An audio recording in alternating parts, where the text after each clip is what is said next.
Hello and welcome to my channel, Gosha here. Today I want to talk about why highly sensitive people, and especially those most sensitive like INFJs and INFP, have a problem with getting into their power. Why can't they tap into the power that they have so much of, and what is blocking accessing this power? Maybe you know that my channel is all about mind, body, spirit connection, especially the mind-body connection that teaches us how to integrate these different energies. I want to remind you about this because this is the lens through which I'm talking about the highly sensitive trait or INFJs or INFPs. I'm not talking through the prism of typology as it exists, but through the way we are wired, through the way we have this energetic pattern that has been constructed very early in our infancy and even pre-birth. Okay, so why is it so hard to tap into your power if you are a highly sensitive person? This is because of the charge. This is because of the intensity of power felt in the body. I want to really drop in here an important information about what are emotions, what are those energies of power, confidence, and all the ways we can access it. This is energy. This is energy that runs through our body. And the problem is in the bodies, the mind bodies of highly sensitive people, is that they are stuck. Everyone holds some sort of stuckness in their body, some sort of tension in easy terms. And highly sensitive people have a lot of it because they are sensitive. They are so sensitive, they don't want to feel so much. It overwhelms them. And because they are sensitive, maybe in childhood they observe someone that is intense, maybe someone that is very full of energy, is very out there, maybe is a little bit assertive, aggressive, maybe angry. Maybe you had experience of seeing someone angry and being in the power, maybe speaking loudly, and that scared you, that terrified you. And when you were a tiny baby, well, you needed to happen. Someone needed to protect you and absorb this intensity. And very likely there was no one there. Now,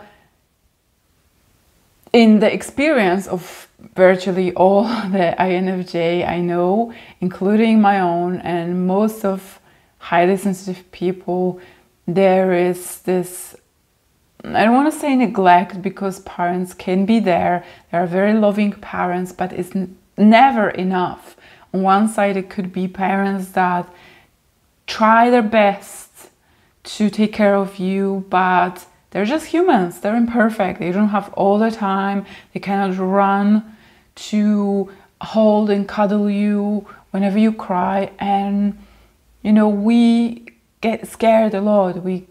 Because we are so sensitive, we need a lot of that absorption. We need a lot of that holding and all that stuff. And when it doesn't happen, when someone is intense around us, which is inevitable, it really terrifies us. And it could be someone that is intense in a positive way. So really, assertion or healthy aggression has nothing to do with violence.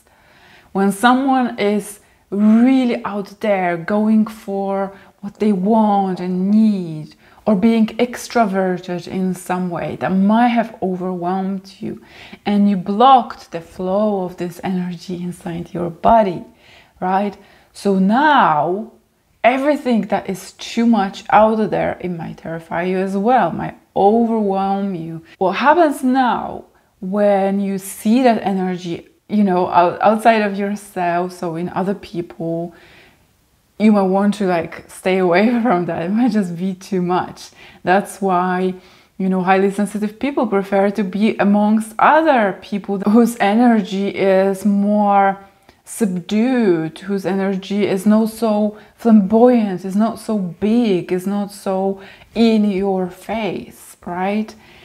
And you might be having that aversion and avoidance kind of approach to this. So you withdraw, and as much as you can, you might be avoiding it.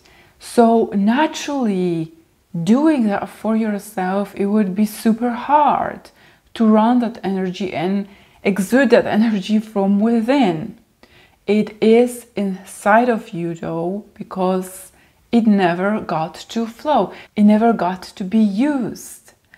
And especially if you have, and most highly sensitive people do have, a pattern of repression, suppression, and dissociation.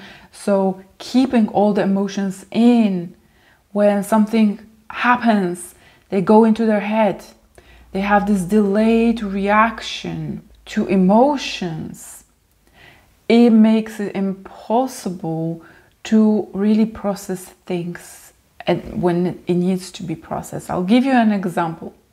For example, imagine a situation when someone is really intense at your workplace, or someone you don't really know but you have to deal with in your days, and their energy is just really strong. It's maybe very extroverted, it may be very assertive, or whatever you may want to call it, but you feel uncomfortable around it. You feel like, oh my God, this is way too much to deal with. Or maybe they even offended you in some way. They maybe were mean to you. And now I want you to really reflect on what you normally do in this kind of situations. Do you say something? Do you act on this discomfort when it happens? No, there is a delay. You have to go into your space and then process what just happened. How do I feel about this, right? So you don't process these emotions right there in front of when this intensity or meanness or some sort of aggression is happening. You go into your corner where you are alone, and you can then kind of think, oh, this is what happened. Oh, I might have to respond to that person in such way, and blah, blah, blah. You know, you go into your head and try to understand the situation. This is a heritage of not being able to process everything as a child. You just go into your head, you have to deal with it outside of the situations and deal with it in the best way you can. So that is most likely through your head. Your body cannot deal with too much intensity. And this is not to say that it will always be this way. It's not always going to be that way if you take care of integrating your mind and the body.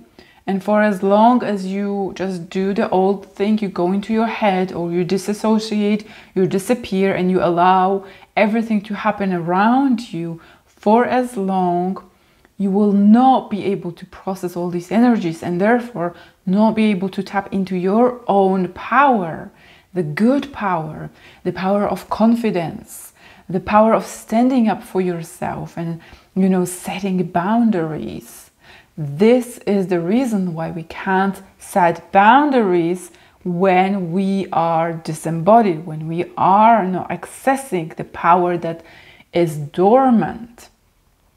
Because, come to think of it, it's all about kind of physical aptitude, dealing with the physical aspect of your body. Highly sensitive people are not fully embodied. They have not fully defined their energetic field.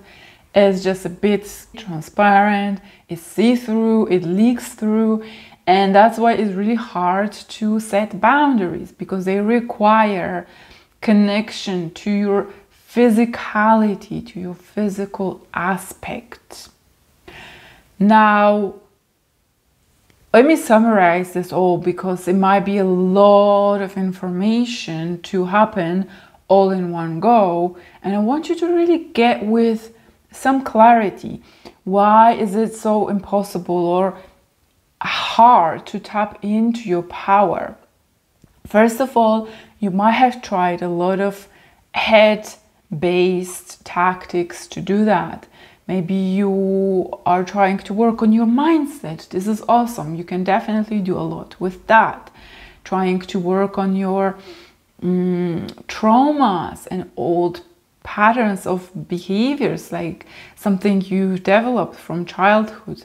So the states of victimhood or blaming others, all these things are great, but they cannot really go into the full extent of you feeling your power, which means being able to stand up for yourself, be confident, go for what you want, face reality, and grow in that power consistently without letting that power be felt inside of you, because it comes as a sort of intensity that you got used to being in aversion to throughout, and because of the childhood experiences, because of your sensitive, very, very sensitive little body that wasn't grounded enough. Okay, so now that you get this, I want you to really get that into your days and see how do you react when this intensity or maybe glimpses of intensity show up in you. Maybe when you are just like wanting to speak up about something. What do you do normally, right? Because it can really show you how we're blocking that energy in that minute. You can catch it in that minute. I'm not saying you will be able to do much about this without a little bit of work. Well, quite a lot of work. But awareness is always the first step. If you are on my newsletter, I will be sharing some prompts how to work with this, right? And I always drop a little bit extra in my newsletter. So if you are not on it, definitely sign up to my newsletter. I tend to go deeper into subjects, and I tend to offer a lot of solutions, like how to work with me. In the future, I'm planning to offer free groups that are available for my subscribers. So definitely join me, and you will also get the free guide about the energetic sovereignty and how to make the choices that are empowered and self-loving. The link to the newsletter is in the description of this episode. For now, I hope that was useful. Thank you for watching. Thank you for listening, and I will talk to you soon.